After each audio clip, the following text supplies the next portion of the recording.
Olá pessoal, a gente vai falar nesse último vídeo sobre as questões comentadas do vestibulinho da ETEC do primeiro semestre de 2024. Agora vamos ver as questões de número 43 a 50. Então, questão de número 43, a gente vê aqui, além da Amazônia Verde, o Brasil tem uma área oceânica que totaliza 4,5 milhões de quilômetros quadrados, denominada de Amazônia Azul.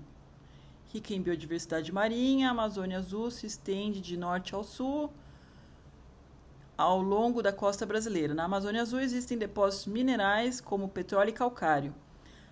O principal componente do calcário é o carbonato de cálcio, um sal formado por átomos de carbono, oxigênio e cálcio. Prestando atenção ali, a gente já mata a questão. Está falando de 3 átomos diferentes, componente, né, do carbonato de cálcio. E a única questão que leva os 3 componentes é a resposta de número D. Essa aí é a fórmula do principal componente do sal mencionado no texto. Então, é uma questão que, com um pouquinho de atenção, ela vem com tranquilidade. Letra D é a resposta correta. Questão 44.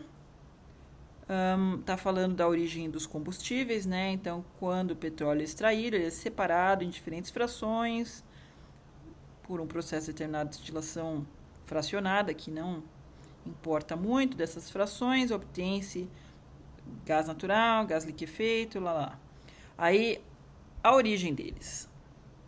A gente pode abordar todas como sendo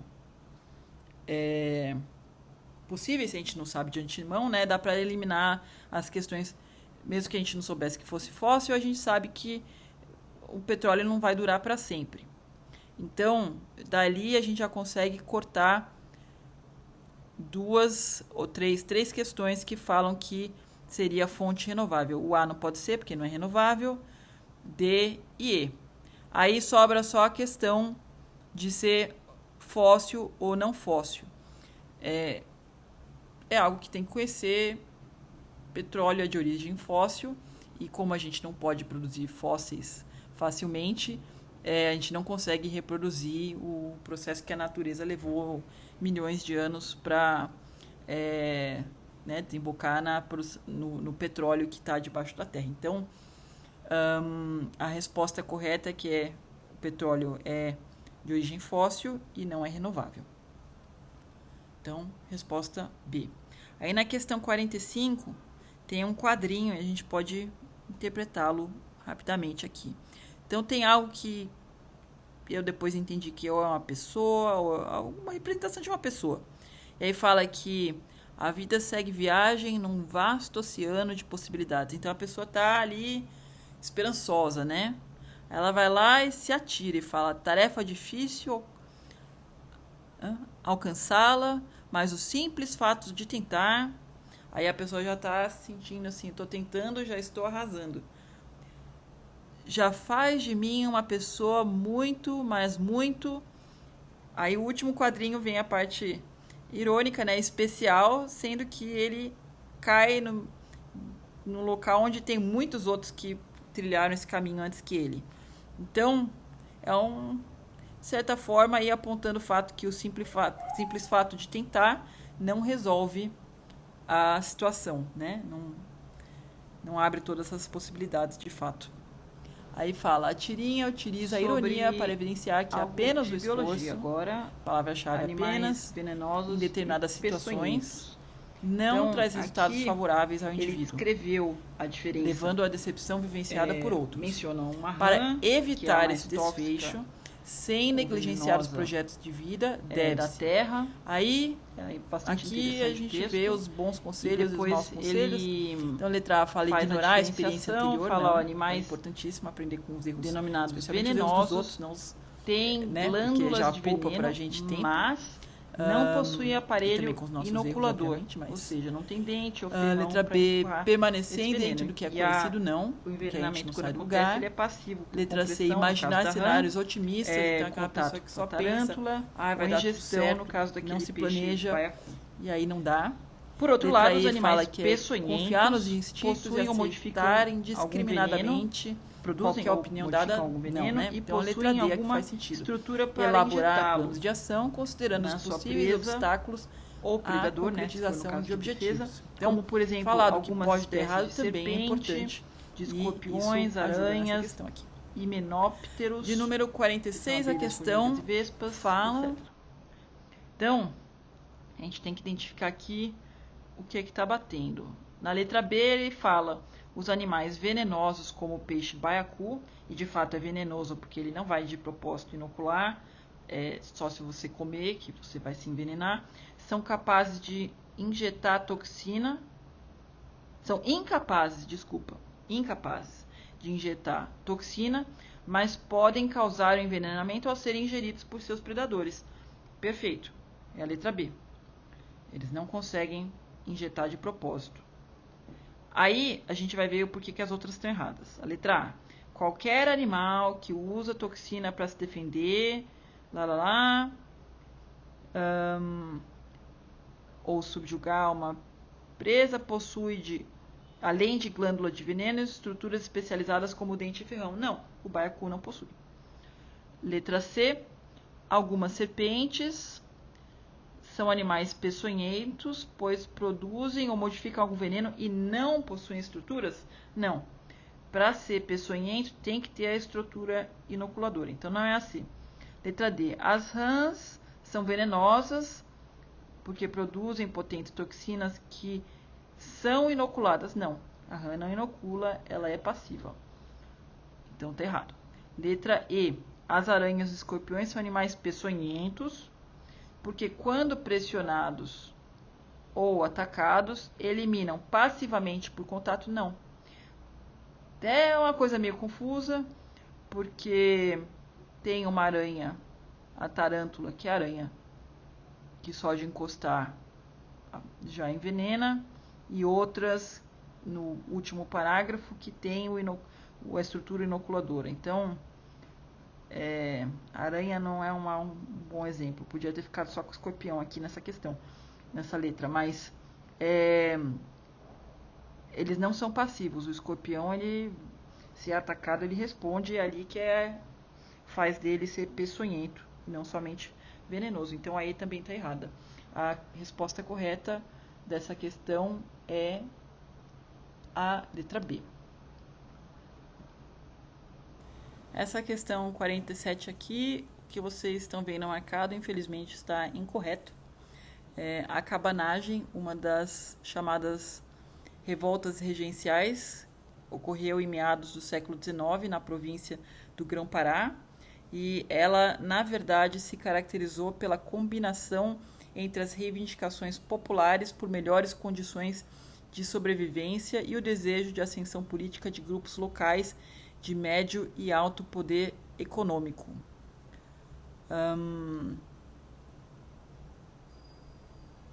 Eu creio que seja a resposta B a correta e não a A. Não tem nada a ver com o ouro, tem a ver com essa população querendo melhores condições. Não creio que seja tentativa de separar o Brasil de Portugal, não é sobre isso, não é exigência de realização direta, e creio que essas demandas trabalhistas, como melhores salários, etc., é algo que tem a ver com outra situação que não essa cabanagem, né? São reivindicações populares. Então, a resposta seria letra B, para a questão 47.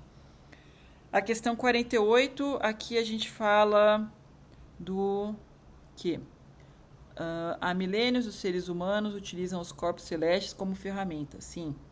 Então, está falando que diferentes povos, né? Aqui cita Egito Antigo, cita as pessoas da cultura tucano, é um outro grupo, e cada um faz um uso do que enxerga no céu, e eles criam um entendimento do que a constelação que eles enxergam, o que ela representa para eles. Aí, aqui na questão, podemos partir do exemplo citado para inferir corretamente que a interpretação dos fenômenos da natureza, letra C, está intrinsecamente relacionada à vivência e à cultura dos povos que a estruturam. Sim, a interpretação que eles dão é de acordo com a realidade deles, né? Então, no Egito, fala que um tal conjunto de estrelas marcava o período das secas na região do Nilo. Já para os tucanos, que são um grupo da região noroeste da Amazônia, as estrelas falam para eles sobre o início do ciclo anual para esses povos. E é ali que vai ter chuvas intensas, o rio vai se elevar, primeira reprodução de peixe. Então, cada um no seu contexto. E eles não se falam, né? São as mesmas estrelas, mas são interpretações diferentes de acordo com a vivência daquele povo. Por isso, a letra C é a correta nesse caso. Ali, na letra A, fala não tem aplicação prática no cotidiano. Para eles tem. Eles enxergam um significado para aquilo e tem uma aplicação prática, né? Porque está falando a interpretação do fenômeno da natureza. Então, é o que eles interpretam lá. Letra B. Está associada a grupos sociais biologicamente mais desenvolvidos que os demais. Não. São grupos ali, cada um olhando, mas não temos essa distinção para dizer que um é melhor que o outro. Letra D. Não tem relação com o cotidiano vivenciado pelos povos que a desenvolvem. Então, tem porque eles entendem que tem e impacta a vida deles. Então, nesse sentido, dá para dizer que tem. Agora, assim, a posição dos astros, das estrelas, de fato muda alguma coisa aqui na Terra. Se for a Lua com a subida das marés e tudo mais, tem um efeito direto. Ali, não sei se essas constelações de fato têm um impacto que a Lua, por exemplo, tem. Então, se tem relação ou não com o cotidiano é uma questão de interpretação.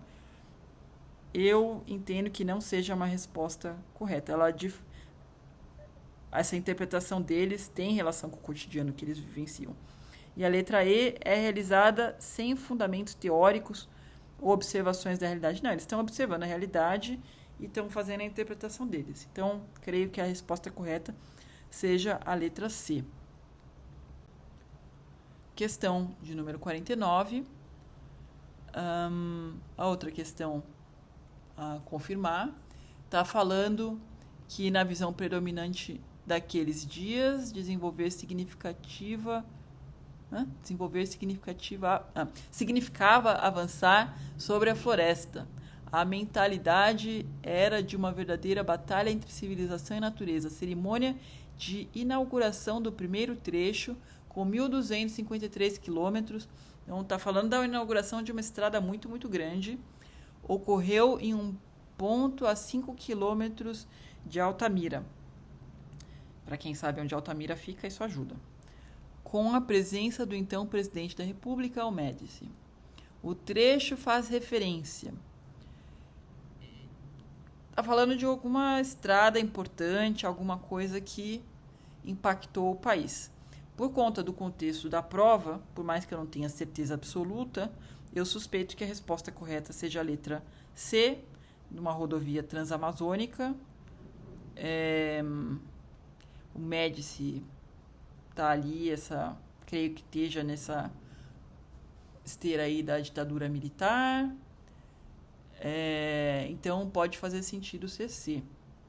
Havia uma pequena dúvida em mim sobre rodovia BR-116, mas ali, falando totalmente pavimentada, não sei detalhes dela, mas eu creio que a resposta mais adequada seja C. E a última questão, de número 50, tem uma ilustração onde o índio está segurando um arco, Mas ao invés de flecha, ele tem a Constituição ali nas mãos dele. Ele está usando isso no sentido figurado como uma arma para se proteger, enfim. Aí, a respeito dessa charge, pode-se concluir corretamente que o conhecimento da Carta Magna, promulgada em 1988, é fundamental na luta pelos direitos de povos originários. Sim, o índio da imagem está usando a Constituição, né, a Carta Magna, como um elemento de defesa para ele. Então, o A faz muito sentido. Vamos olhar rapidamente as outras questões. A letra B. O gesto e os adereços da personagem expressam submissão. Não, ele está numa posição de ação, não está submisso. Letra C. Os povos originários usam permanentemente a violência como ferramenta. Não, não é a forma deles andarem por esse mundo, né? Tudo tem limite, mas não é a base da forma deles agirem, não é a coisa mais básica. Letra D. A luta armada pela defesa dos direitos dos povos originários. Não, aqui está falando que é justamente o contrário, ele não está procurando machucar o corpo do inimigo, ele está buscando os direitos dele. Então, não faz sentido falar em luta armada. E letra E, os braços abertos da personagem representam o acolhimento da cultura do colonizador. Não, né? Ele quer manter a cultura dele e está no seu direito e não está recebendo de forma submissa a cultura do colonizador. Então, a resposta da questão 50 é a letra A. E é isso. Muito obrigada.